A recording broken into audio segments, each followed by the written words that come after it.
হয়তো 3খানে 6 করে 18 হয়েছে, আর অথবা 9 9 18 হয়েছে, আর অথবা ডাইরেক্ট 18।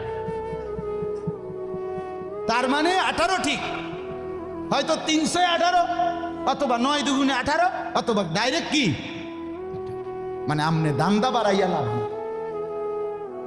বাড়াইতে হইব ওই টাঙ্কি আসমানে বাড়াইতে হবে। কোরআনুল কারীমে স্পষ্ট কোরআনের আয়াত আছে, অফিস সামাই রিজকুকুম, একটা ডাইরেক্ট বাংলায় কইছে আল্লাহ।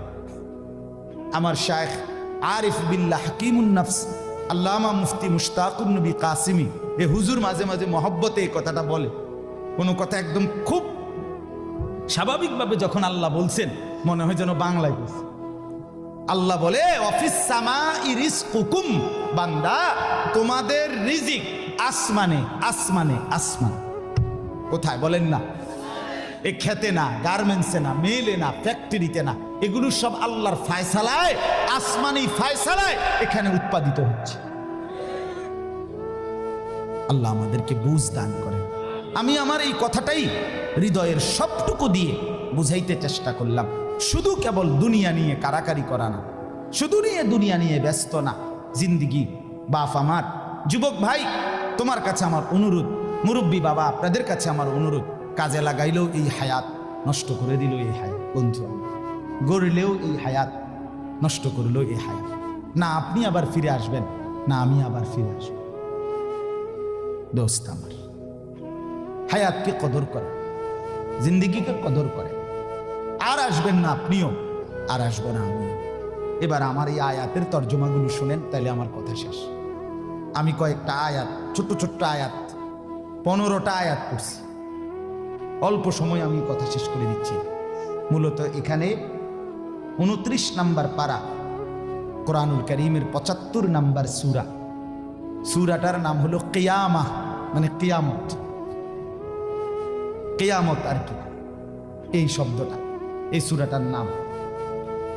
কোরআনুল কারীমের মধ্যে পুরা কোরআনে 30 পারা কোরআনে মৌলিক আলোচ্য বিষয় হলো 3টা, মোটা দাগে। এই 3টারই বিস্তারিত আলোচনা ব্যাখ্যা হলো কোরআন। 3 কথা মূল আলোচনা কোরআন, তাওহীদ, রিসালাত, আখিরাত। কোন তো কি কইছি? এই 3 কথা পুরা কোরআনের বক্তব্য। এই 3 কথা আমাদের প্রিয় নবী সাল্লাল্লাহু আলাইহি সাল্লামের 23 বছরের সমস্ত কথা, জিন্দিগির খোলাসা। বুঝছেন কিনা? পুরা ইসলামের সারাংশ এই 3টা কথা, তাওহীদ, রিসালাত, আখিরাত। তাওহীদ কি? তাওহীদ হলো লা ইলাহা ইল্লাল্লাহ, এই ঈমান, এই কালেমা। লা ইলাহা ইল্লাল্লাহর যত দাবি, লা ইলাহা ইল্লাল্লাহ এটা আপনার কাছে যা যা দাবি করে এই সবটা আদায় করা, পালন করা, এটা তাওহীদ। লা ইলাহা ইল্লাল্লাহ এই কথা আপনার কাছে দাবি করে শুধু এই শব্দটা মুখস্থ রাখবেন আর বাকি যা মন চা তাই করবেন, এটা না। লা ইলাহা ইল্লাল্লাহ আপনার কাছে দাবি করে যে তাওহীদ মানে একত্ববাদ, এক। আসমানে 7 আসমানে, 7 তবক জমিনে, কায়নাতের যেখানে যা তা হচ্ছে শুধু একজনের ইচ্ছায়, তিনি আল্লাহ। আমার মাথার চুল থেকে পায়ের নখ পর্যন্ত, আমার দেহের ভিতর বাহির নিয়ন্ত্রিত হচ্ছে শুধুই একজনের ইচ্ছায়, তিনি আল্লাহ। আমার জিন্দিগির হাসি কান্না, আনন্দ বেদনা, দুঃখ সুখ, প্রয়োজন অপ্রয়োজন, আমার চাওয়া পাওয়া, প্রাপ্তি অপ্রাপ্তি, সুখ দুঃখ সব কিছু আমার ভেতর বাহির পূর্ণ করবেন, পূরণ হবে যার মাধ্যমে, তিনি শুধুই একজন আল্লাহ। এটাই তো এই কথা দিলে বসানো, এই কথা দিলে বসানো। দাওয়াত ও তাবলীগের সাথীরা এই পৃথিবী ঘুরে ঘুরে সবচেয়ে বেশি আল্লাহর বান্দাদের কলজার মধ্যে এই কথাটা বসাইতে চায়। সকালেও বলে, জোহরের পরে বলে, আসরের পরেও বলে, মাগরিবের পরেও বলে, মাখলুক থেকে কিছু হয় না ভাই, মাখলুক থেকে কিছু হয় না, মাখলুক কিছুই করে না। ডানে বামে উপরে নিচে আমরা যেখানে যা দেখি এগুলো কিছুই করে না, করে যা শুধুই আল্লাহ আল্লাহ আল্লাহ। এই কথা টানা 40 দিন কলিজার মধ্যে বসায়, টানা 120 দিন 4 মাস কলিজার মধ্যে বসায়, লোকটার দিলে বসে যায়, জিন্দিগি সুন্দর হয়ে যায়।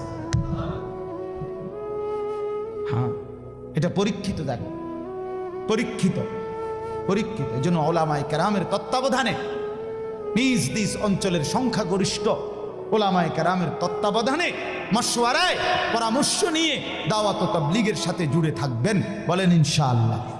2, 3, 4 ফেব্রুয়ারি বিশ্ব ইজতেমা, জানেন?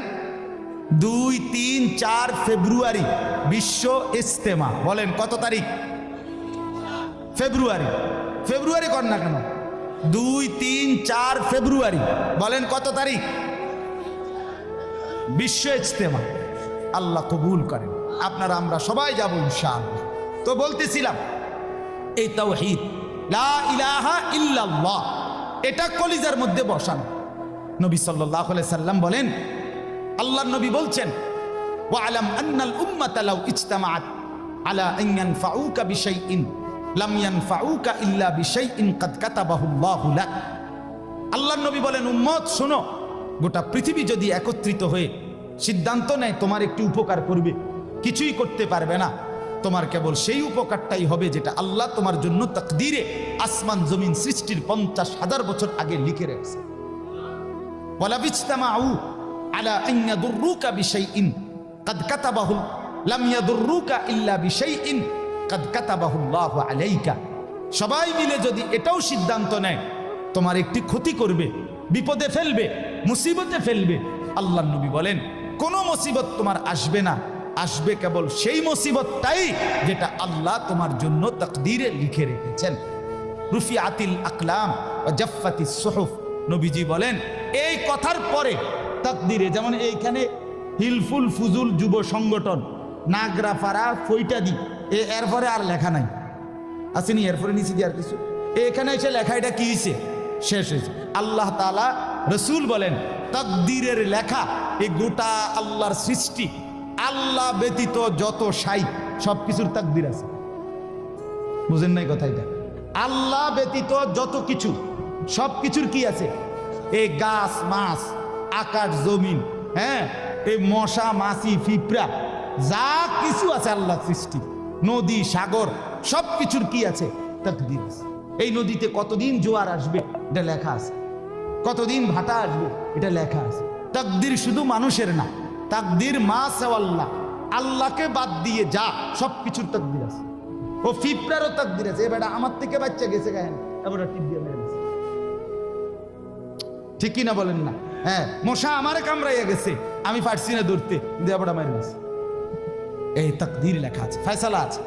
তো এই কথার পরে যে মাখলুক তোমার কোনো উপকারও করতে পারবে না, মাখলুক তোমার কোনো ক্ষতিও করতে পারবে না, এই কথা লেখার পর আল্লাহ তাআলা তকদির লেখার যেই কলম এটা উঠাইয়া ফেলছে, তকদির লেখার যে কালি এগুলো ফেলাই ফেলছে। মানে এরপরে আর কথা নাই, এই কথার উপরে তকদির শেষ হয়েছে যে মাখলুক কিছুই করে না, হাও না নাও না, পক্ষেও না বিপক্ষেও না, যা করে কে করে? আল্লাহ। আল্লাহ আল্লাহ করে, আল্লাহ।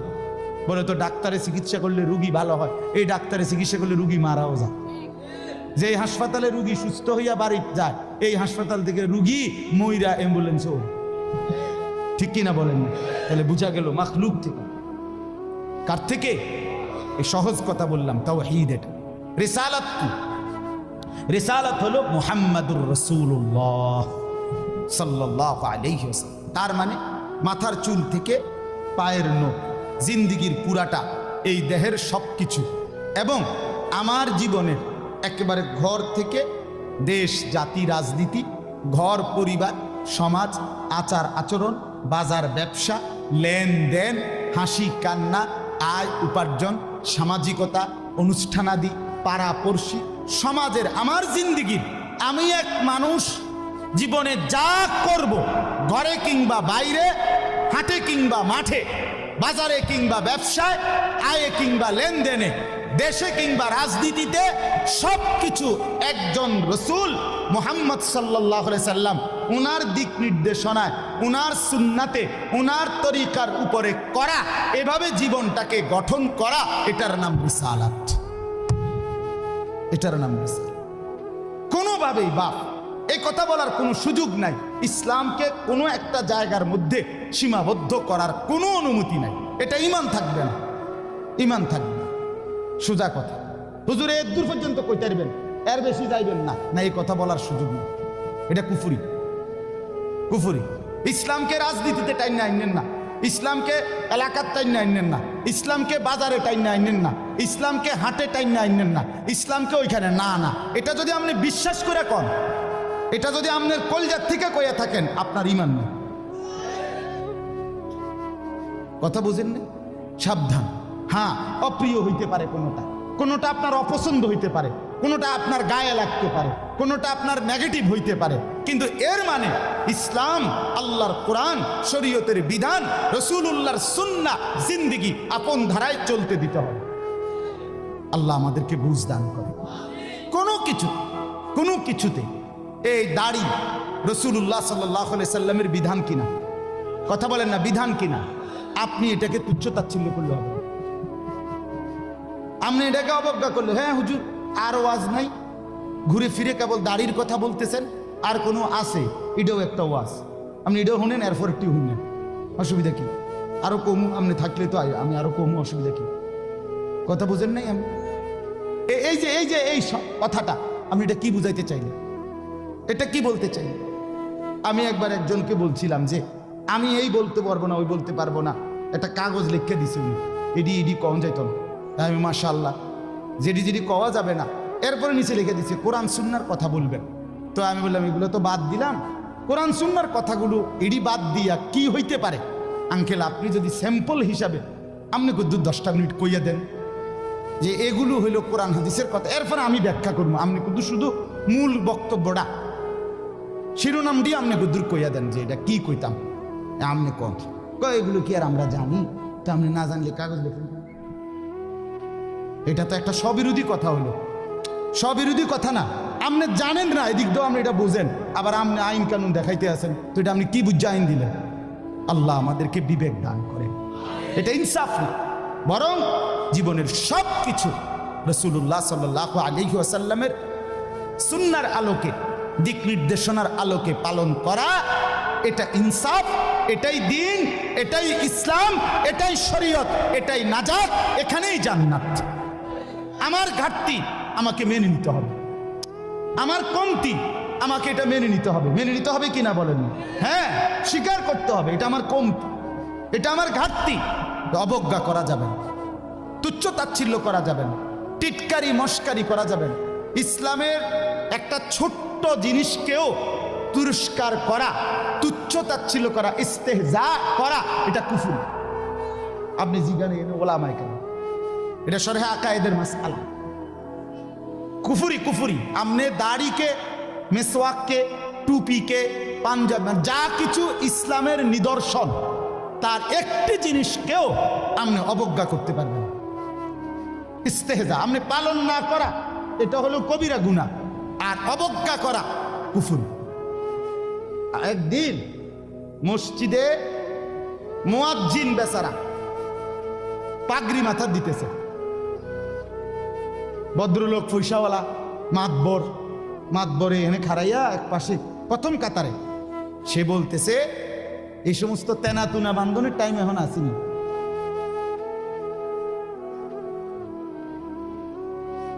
বুঝছেন না? প্রথম কাতারে পয়সা ওরা টাইলসের টিয়া দিছে, বুঝেন না কথাটা? মসজিদে টাইলসের টিয়া দিছে, ওটাই তো মসজিদে তো উনি টাইলস না দিলে আমরা নামাজ পড়লাম বলে কেমনে? বাপরে বাপ, আপনি এটা কি বলবেন? কাকে তিরস্কার করলেন? আমার এই দুই চোখে আমি দেখছি, এই চোখে ভদ্রলোক কোটি কোটি টাকার মালিক, প্রাইভেট ব্যাংকের ভাইস চেয়ারম্যান, উনি জানাজা পড়ছে। জানাজার আগে ইমাম সাহেব, স্থানীয় একজন ইমাম সাহেব কবরের আযাবের দুইটা কথা কইছে। ওই উনি একটু 4-5 মিনিট বলাতে 2-4 জন নেতা বক্তব্য দিতে পারে না, হইতে পারে না যে জানাজার আগে দিয়ে কুদুর কথা কয়। কথা বুঝছেন কিন্তু এটা কোনোভাবেই সুন্নত না, সুন্নত কোনো তরিকা না, কেমনে চালু হয়ে গেছে। যাই হোক, তো ওই ইমাম সাহেব কবরের আযাবের কথাটা বলাতে হতে পারে 2-4 জন নেতার বক্তব্য দিতে কি হয়েছে, একটু সময় হয়েছে না বা পারছে না দিতে। এই জায়গাটাত নাহলে আরো দুইজন দূর কথা কইতো, ওই ভুল উচ্চারণে কইতো, আর কুল্লু নাপছিন যা একাতুল মউত। আপনি এতটি জানাজা পড়েন, আপনি দূরে এই লাইনটাও ঠিক করতে পারলেন না। এই কথাটা কমপক্ষে ঠিক করতেন যে আমি যেহেতু প্রায় জানাজা ফরন লাগে, হ্যাঁ এটা তো কদ্দূর ঠিক করিনি, এইটাও করতে পারেন।